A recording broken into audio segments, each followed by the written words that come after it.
today I'm going to be doing a review of Half Wild by Sally Green. I got this for review from NetGalley, so the cover will be here, and this is the sequel to Half Bad, which I also have a review of, which will be linked down below. Do not watch this video if you've not read Half Bad, because it will be filled with spoilers for Half Bad. So, in Half Bad we left off with a big, massive thing where Gabriel was lost, and Rose died, and so in the beginning of Half Wild, Nathan is all alone, and the beginning is really depressing. I'll say that for this first.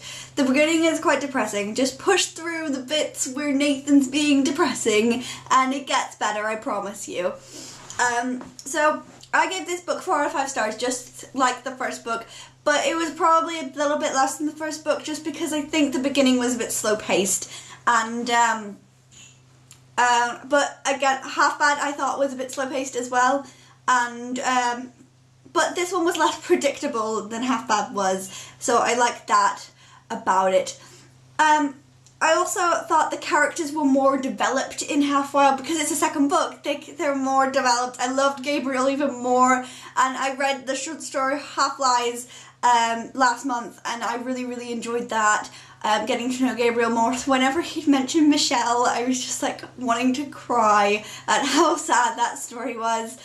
But I really loved his relationship with Nathan, and I really hated Annalise the whole way through.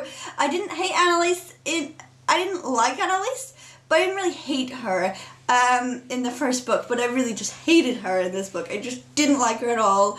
I'm glad I was right that I didn't like her very much in the first book. We see more of Marcus in this book as well, and we also travel around Europe. And I really enjoyed that aspect of it. I really loved getting to know Marcus as a person, rather than in Half Bad he's always just been talked about as this entity, as this like the baddest of the bad, whereas in this we got to see him as a real person. He wasn't just an archetype of the bad witch who Nathan didn't know, which is all down to the fact that he's supposedly the worst witch, and so they talk about him that way, and Nathan's never really met him properly, so we got that in this book, and which I really enjoyed. I think that was one of my favourite aspects of the book, was Gabriel and Marcus, because I think getting to know Marcus was a really interesting aspect of the story, and it was just like so different to what I thought it'd be, and this whole book is a hell of a lot darker than Half Bad, and you think it can't get darker than Nathan being locked in a cage for 2 years of his life and being abused at home, but it is. This one, Nathan himself gets a lot darker. In Half Bad he'd always like I at least think he'd kept himself a little bit.